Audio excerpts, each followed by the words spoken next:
रोज एक नई सुबह होती है और नई सुबह के साथ दिन की शुरुआत होती है।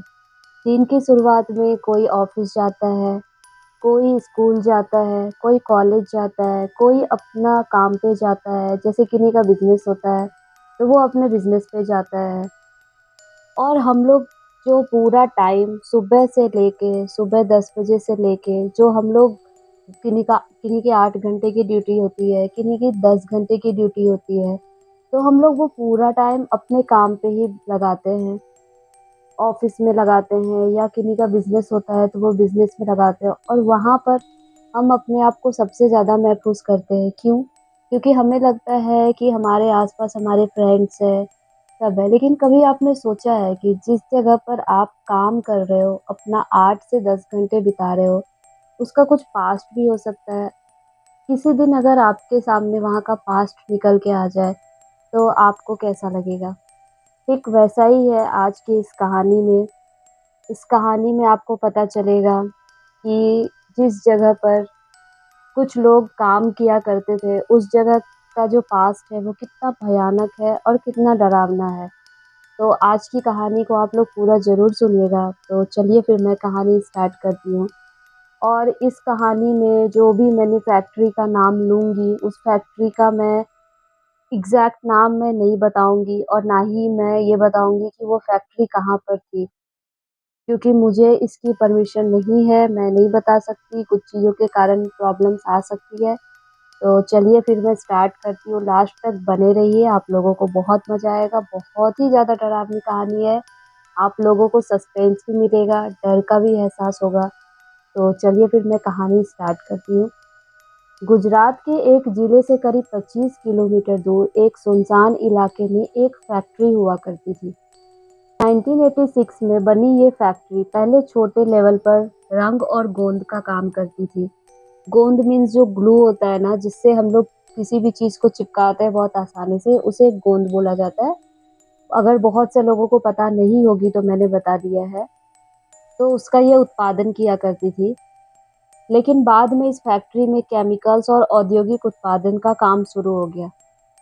लेकिन 2015 के बाद इस फैक्ट्री के नाम के साथ ऐसा डर जुड़ गया, जिसे कोई भी जुबान से बोलना नहीं चाहता था। कुछ लोग कहते थे कि वहाँ कोई आत्मा है, कुछ कहते थे वो ज़मीन ही श्रापित है और कुछ कभी दोबारा उस जगह की बात तक ही नहीं करते थे। वहाँ के सिक्योरिटी गार्ड का नाम था विक्रांत पांडे। विक्रांत पांडे के पापा कहते थे, बेटा रात की शिफ्ट कभी मत लेना। लेकिन जब विक्रांत की पहली ड्यूटी लगी और पहली ड्यूटी की जब पहली रात थी, तो उसकी वो नाइट ड्यूटी ही थी। विक्रांत को अभी इस फैक्ट्री में काम करते हुए सिर्फ 3 दिन ही हुए थे। वो लखनऊ से आया था क्योंकि गुजरात में सिक्योरिटी की जॉब्स पर बहुत अच्छी सैलरी मिला करती थी उस टाइम में। उसे फैक्ट्री के पिछले गेट पर रात 10 बजे से सुबह 6 बजे तक की निगरानी का काम मिला था। वहाँ पर एक चौकीदार काम करता था, उन्हें सब प्रभु काका कहकर बुलाते थे।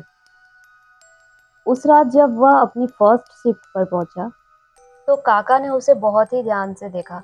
हमारे साथ होता है ना कभी-कभी कि हम लोग जब फर्स्ट डे किसी भी जॉब पर जाते हैं और वहाँ पर जो पहले से काम कर रहा होता है, वो हमें बहुत ही गौर से, बहुत ही ध्यान से देखता है कि अरे ये कौन सा नया बंदा आ गया। ठीक वैसे ही काका ने भी विक्रांत को उसी तरीके से देखा कि ये कौन सा नया बंदा आ गया है और धीरे से कहा, बेटा गेट नंबर 3 के पास मत जाना, वहाँ अलार्म कभी-कभी बिना वजह के भी बज उठता है। विक्रांत धीरे से मुस्कुराया और बोला, काका मैं भूत प्रेत को नहीं मानता। काका ने जब उसकी बात सुनी तो बिल्कुल चुप हो गए। बहुत कोई होता है ना, बहुत ओवर स्मार्ट होता है, तो सामने वाला सोचता है कि अरे यार ये कितना ज्यादा ओवर स्मार्ट बन रहा है। तो ठीक वैसे ही काका के सामने जब इसने बोला ना कि मैं भूत प्रेत को नहीं मानता, तो काका भी मन में सोचने लगे कि ये किस दुनिया से आया है जो भूत प्रेत को नहीं मान रहा है। खैर कोई नहीं, एक ना एक दिन इसे खुद भूत प्रेत पर भरोसा हो जाएगा। काका मन में ये चीज सोचकर चुप हो गए। रात के करीब 1 बज रहे होंगे। फैक्ट्री का पिछला हिस्सा एकदम शांत था। विक्रांत अपनी टॉर्च लिए राउंड लगा रहा था। तभी अचानक गेट नंबर 3 के पास रखे एक पुराने सायरन ने बजना शुरू कर दिया। वो चौंक गया, दौड़कर सायरन के पास गया, लेकिन वहां कोई था ही नहीं। फैक्ट्री पूरी तरीके से बंद थी, कोई भी अंदर नहीं था। फिर सायरन क्यों बजा? अचानक उसकी नज़र फैक्ट्री की एक टूटी खिड़की पर गई। वहां से जैसे किसी की परछाई अंदर गई हो। कौन है वहां? उसने जोर से आवाज लगाई। कोई जवाब नहीं आया। उसने टॉर्च जलाकर अंदर देखने की कोशिश की, लेकिन अंदर घुप अंधेरा था। और फिर अचानक टॉर्च बंद हो गई। विक्रांत ने टॉर्च के ऊपर जोर से टैप किया। आप में से बहुत लोगों ने टॉर्च जलाया होगा, तो उनको पता होगी कि जब टॉर्च बंद हो जाती है ना, या फिर जब उसकी रोशनी बहुत धीमी हो जाती है, बंद चालू होती है, तो हम लोगों को ना एक बार टॉर्च के ऊपर टैप करना होता है। तो जब आप टॉर्च के ऊपर टैप करोगे ना, तो फिर वो टॉर्च है ना, वो जल जाती है। ठीक वैसा ही विक्रांत ने किया। जब उसने एक बार टॉर्च के ऊपर टैप किया ना, तो टॉर्च फिर दोबारा से जलने लगी। पर अब जो उसके सामने था, उससे उसका खून जमा दिया। उसने देखा क्या? खिड़की के अंदर से दो आंखें उसे लगातार एकटक बिना पलके झपकाए देखे जा रही थी। ये सब देखकर उसके गले से आवाज ही नहीं निकली जिससे वह चीख पाता। वो तो बस बुत बने पत्थर की तरह वहीं खड़ा रहा। कुछ सेकंड्स बाद ही दोनों आंखें अचानक से गायब हो गई, और फिर एक अजीब सी खामोशी चारों तरफ फैल गई। एक अजीब सी स्मेल, बहुत बुरी तरीके से स्मेल पूरी हवा में फैल गई, जैसे कि कोई केमिकल्स हो और सड़ा हुआ मांस हो, वो जल रहा हो। विक्रांत ने खुद को जैसे तैसे संभाला और वहां से भाग खड़ा हुआ। अभी कुछ टाइम पहले तो इसे भूत प्रेत पे ही भरोसा नहीं था, और अब ये भाग खड़ा हुआ वहां से। उसने डिसाइड किया कि सुबह होते ही वह सबसे पहले सुपरवाइजर से बात करेगा। अगले दिन विक्रांत वहां के सुपरवाइजर शंकर भाई के केबिन में पहुंचा, जो कि अपने केबिन में बैठकर चाय पी रहे थे। उसने कहा, शंकर सर, मुझे आपसे कुछ जरूरी बात करनी है। शंकर भाई ने चाय की कप को रखा और बोले, बैठो विक्रांत, बताओ क्या हुआ। विक्रांत ने रात में जो कुछ भी हुआ था, जो भी उसने देखा था, पूरा का पूरा वाकया कह सुनाया।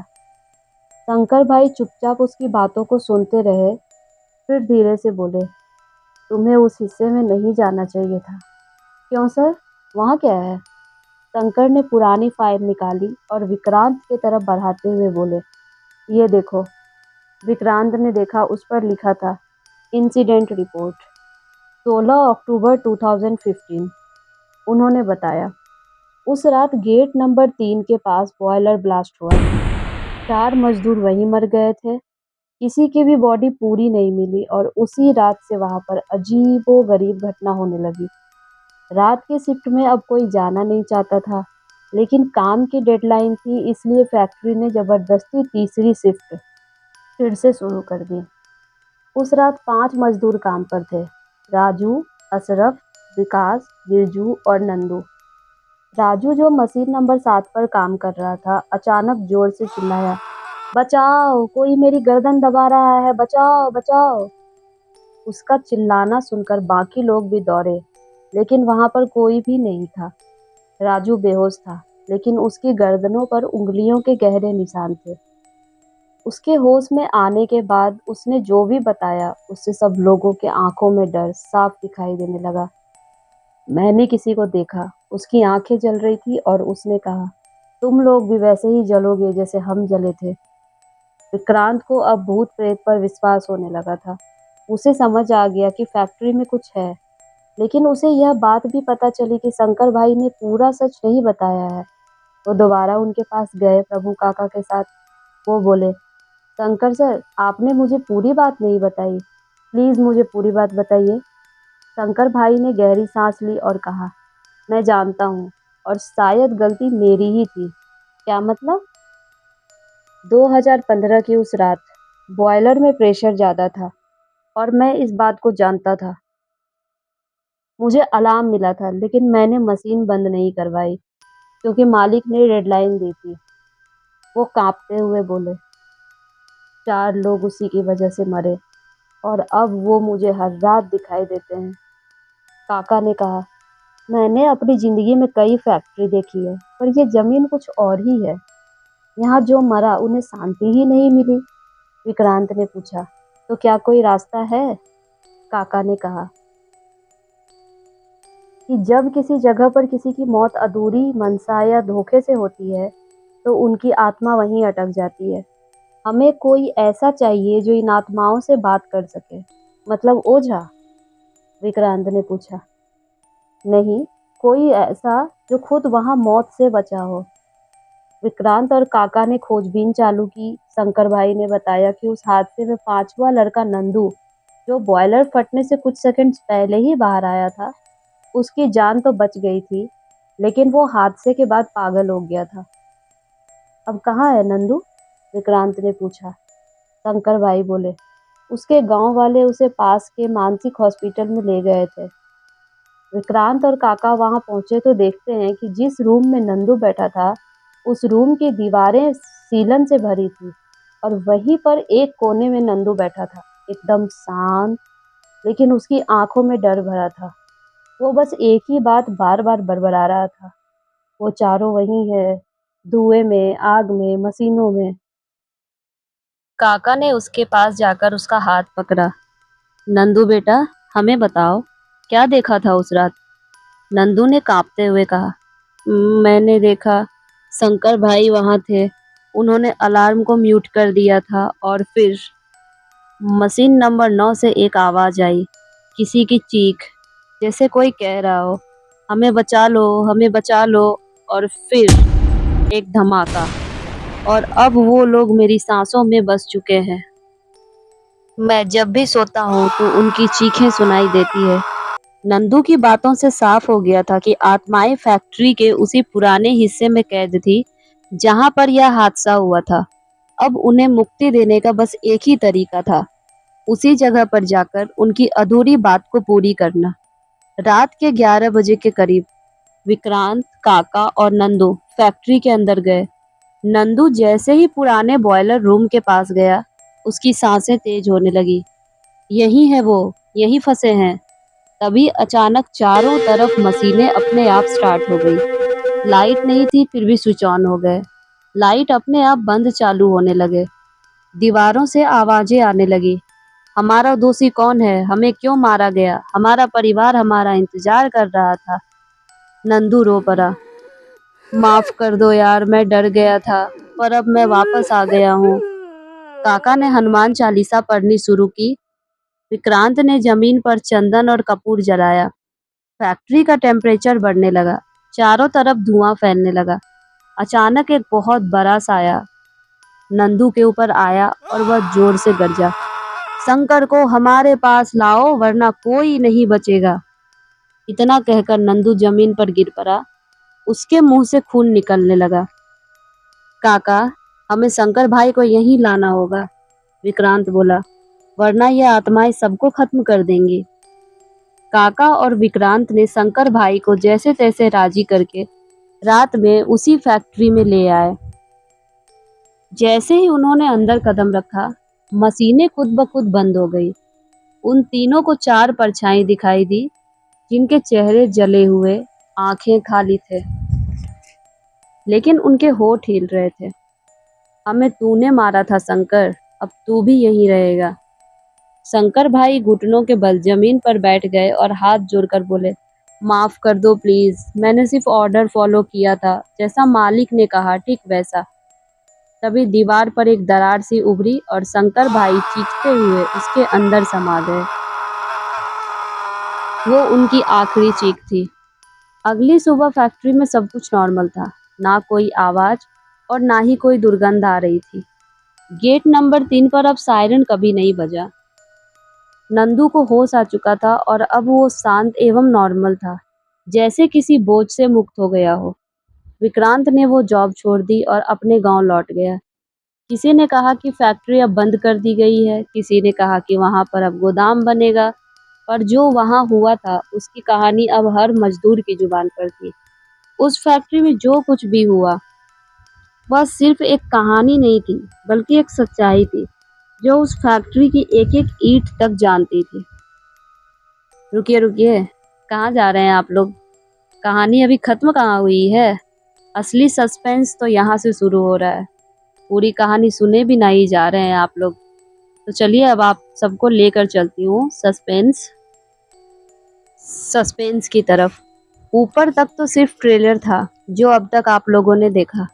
अब चलते हैं असली कहानी की तरफ। कहानी जानने तो अगर पूरी कहानी जानना है तो वीडियो में बने रहना पड़ेगा। तो आप लोग बने रहेंगे ना वीडियो में लास्ट तक?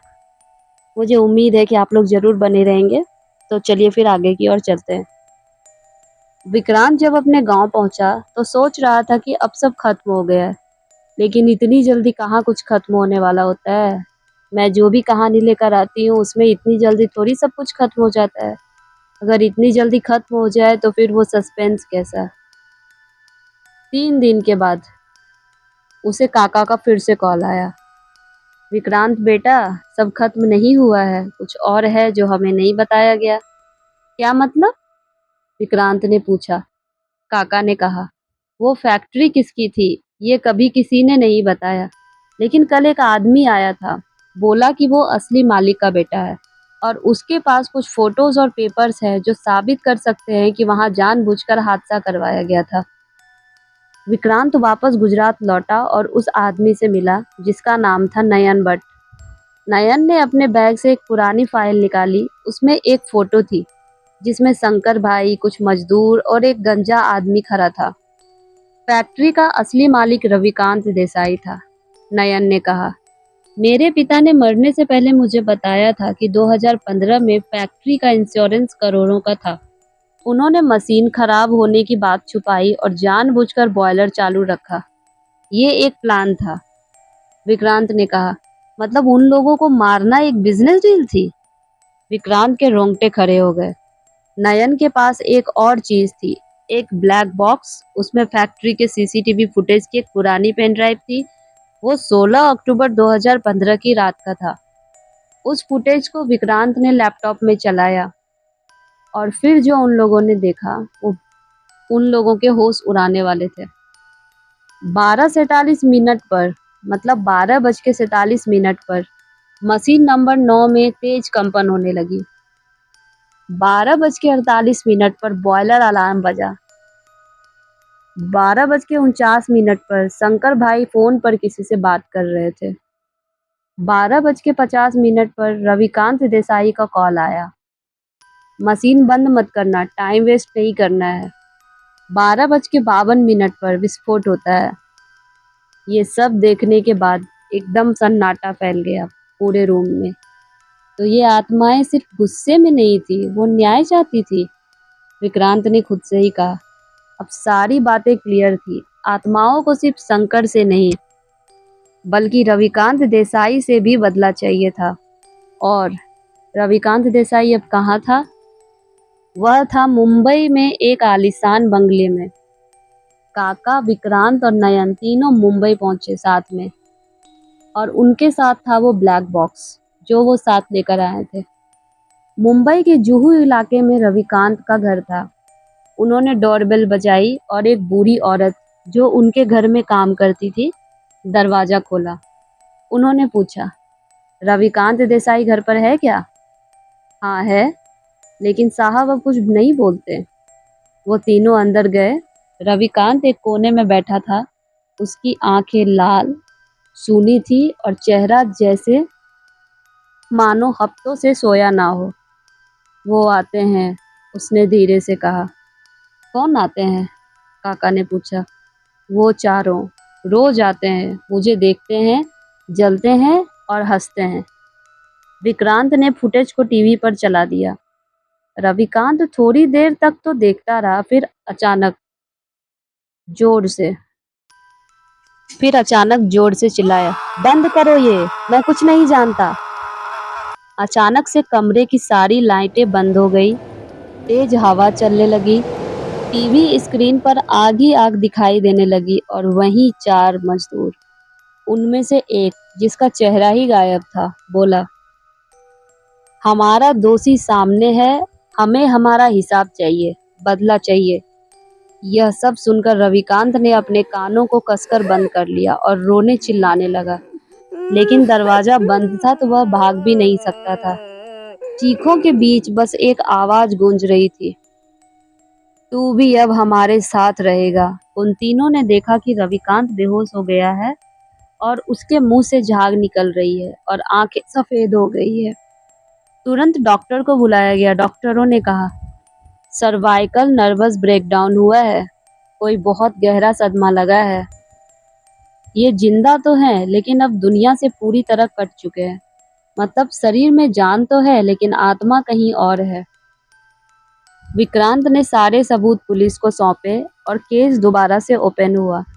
फैक्ट्री में जो कुछ भी हुआ था वह एक गलती नहीं थी, बल्कि जानबूझकर की गई साजिश थी। रविकांत को अरेस्ट कर लिया गया और उसके बाद फैक्ट्री की जांच फिर से शुरू हुई। इसी दौरान पुलिस को स्टोर रूम के पीछे एक पुराना तहखाना मिला, जिसका कोई रिकॉर्ड रजिस्ट्रेशन में नहीं था। जैसे ही दरवाजा खोला गया, अंदर लोहे की अलमारी मिली। उसमें धूल से सनी एक पुरानी डायरी रखी थी। साल लिखा था 1986, head engineer Dinesh Chawra. Police ने वह डायरी विक्रांत को दे दी क्योंकि उसने ही दोबारा केस को ओपन किया था। फर्स्ट पेज पढ़ते ही विक्रांत के रोंगटे खड़े हो गए। उसमें लिखा था, ये जमीन श्रापित है। मैंने खुद देखा है, एक मजदूर की बॉडी मशीन में खिंच गई थी, पर उसका खून नहीं निकला, वो सीधा मशीन के अंदर चला गया। डायरी में यह भी लिखा था कि फैक्ट्री की जमीन पहले एक ब्रिटिश कालीन फांसी घर हुआ करता था, जहां 1943 में आखिरी बार 7 स्वतंत्रता सेनानियों को एक साथ फांसी दे दी गई थी। उसी रात जब उन्हें फांसी दी गई थी, उसके बाद रात में जेल के 3 सिपाही गायब हो गए थे। कुछ लोगों ने यह दावा किया कि उनके डेड बॉडी मशीन में समा गई थी। 1947 के बाद उस जमीन को छोड़ दिया गया था, ये कहकर कि वो अशुभ है। लेकिन 1984 में वहां पर फैक्ट्री बन गई। जिस मिट्टी ने फांसी दी थी, उसने कभी माफ नहीं किया। डायरी के आखिरी पन्ने में यही लिखा था। विक्रांत को फैक्ट्री के पुराने दस्तावेजों में एक और रजिस्टर मिला, जिसका नाम था वर्कर लॉग सेक्शन 9। हर मजदूर की एंट्री उसमें थी, पर अजीब बात ये थी कि 4 ऐसे नाम लिखे थे जिनकी तस्वीर या रिकॉर्ड किसी भी फाइल में थी ही नहीं। उनके नामों के आगे लिखा था, department special high heat test और जगह सब बेसमेंट 2। सब बेसमेंट 2, ऐसा कोई हिस्सा तो आज तक किसी ने नहीं देखा। काका हैरान थे। विक्रांत और पुलिस की मदद से जब जमीन की खुदाई करवाई गई तो एक लोहे की सीढ़ी मिली जो सीधे नीचे की ओर जाती थी। जैसे ही वो नीचे पहुंचे, वहां ऐसा लगा जैसे वो लोग एक अलग ही दुनिया में आ गए हो। उन्होंने देखा 4 मशीनें पूरी तरह से जली हुई, दीवारों पर उकेरे गए नाम रघुनाथ, बाबूलाल, इमरान और कैलाश था। उनके नाम रजिस्टर नंबर 9 में थे और सामने दीवार पर खून से लिखा था, हमें काम नहीं मुक्ति चाहिए थी। तभी अचानक टॉर्च की रोशनी बंद चालू होने लगी और फिर दीवारों पर साए दिखने लगे। कोई गुनगुना रहा था, जो जिंदा जलता है वो मरने के बाद भी बोलता है। वह तहखाना बंद कर दिया गया। सरकार ने उस जमीन को संवेदनशील क्षेत्र घोषित कर दिया, पर विक्रांत ने सब कुछ डॉक्यूमेंट किया और उस पर एक किताब लिखी, मौत की फैक्ट्री, जो बाद में प्रतिबंधित कर दी गई। कहा जाता है कि आज भी रात को 2:17 पर उस गेट नंबर 3 के पास से जब भी गुजरो तो कोई मशीन अपने आप चालू हो जाती है, और अगर ध्यान से सुनो तो कोई कहता है, शिफ्ट अभी खत्म नहीं हुई है। तो आप लोगों को ये कहानी कैसी लगी? ये कहानी यहीं तक थी। प्लीज़ मुझे कमेंट करके ज़रूर बताइएगा। अगर आप लोगों ने लास्ट तक ये कहानी सुनी है तो ही आप लोग बता पाएंगे कि आप लोगों को कहानी कैसी लगी। अच्छी लगी तो भी बताइएगा, बुरी लगे तो भी बताइएगा ज़रूर। और भी मेरे चैनल पर बहुत सारे वीडियोस अपलोडेड हैं, तो अगर आप चाहो तो वो सारे वीडियोस भी जाकर आप लोग देख सकते हो। बहुत अच्छी वीडियोस आप लोगों को मिलेगी, और भी मैंने बहुत सारी डरावनी कहानियाँ डाली हुई हैं। कुछ भगवान की मैंने वीडियो डाली हुई है। तो आप लोग प्लीज़ एक बार जाकर विज़िट ज़रूर करें और अगर इस चैनल पर नए हैं तो प्लीज़ सब्सक्राइब करके बेल आइकन प्रेस कर दीजिएगा, जिससे मेरे इस चैनल पर जो भी नई वीडियोज़ आएगी उसकी सबसे पहले नोटिफ़िकेशन आपके पास जाएगी और आपसे कोई भी वीडियो मिस नहीं हो पाएगी। तो प्लीज़ पूरी वीडियो ज़रूर देखिएगा, कमेंट ज़रूर कीजिएगा, सब्सक्राइब ज़रूर कीजिएगा। थोड़ा सपोर्ट अगर कर देंगे तो हम जैसे छोटे यूट्यूबर्स के लिए भी अच्छा होगा। तो कमेंट ज़रूर कीजिएगा, अच्छा लगा बुरा लगा ज़रूर बताइएगा। तो फिर मैं मिलती हूँ आप लोगों से एक नई कहानी के साथ अगले दिन। तब तक के लिए आप सभी को मेरा प्रणाम। तब तक के लिए बाय बाय।